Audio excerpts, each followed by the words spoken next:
Close up ले ले. चालू आहे. नेत्रदान हे सर्वश्रेष्ठ दान असं म्हणतात, पण म्हणणारे लोक खूप असतात, पण त्यासाठी काम करणारे लोक खूप कमी असतात. मला असं वाटतं त्यातले किशोर सोनी आहेत, त्यांच्या उपक्रमाला आपण हातभार यासाठी लावला पाहिजे की या उपक्रमामुळे ज्याला दृष्टी नाही त्याला दृष्टी मिळण्याची शक्यता आहे. मी शक्यता यासाठी म्हणतोय कारण तेवढे जागरूक आपण नाही आहोत.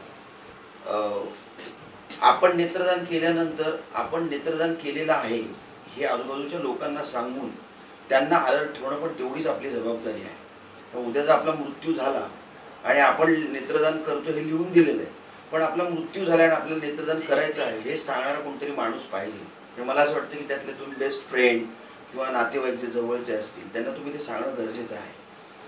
ही ॲक्टिव्हिटी फार प्रमोट होत नाही आहे. याचं कारण कदाचित असं असावं की नेत्रदान हे एकदाच करता येतं. रक्तदान जसं नेहमी नेहमी आपण करू शकतो तसं नेत्रदान करता येत नाही.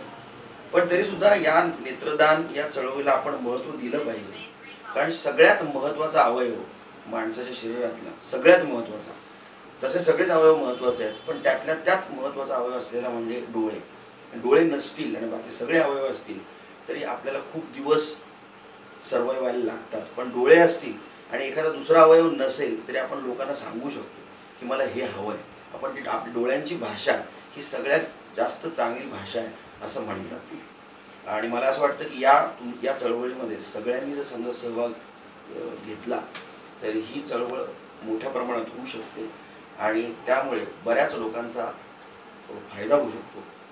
फायदा म्हणजे मी तो दुसऱ्या अर्थाने फायदा म्हणत नाही आहे, चरित्रार्थाच्या याने फायदा म्हणत नाही आहे, तर फायदा यासाठी म्हणतोय की त्याला हे जग किती सुंदर आहे हे दिसू शकतं.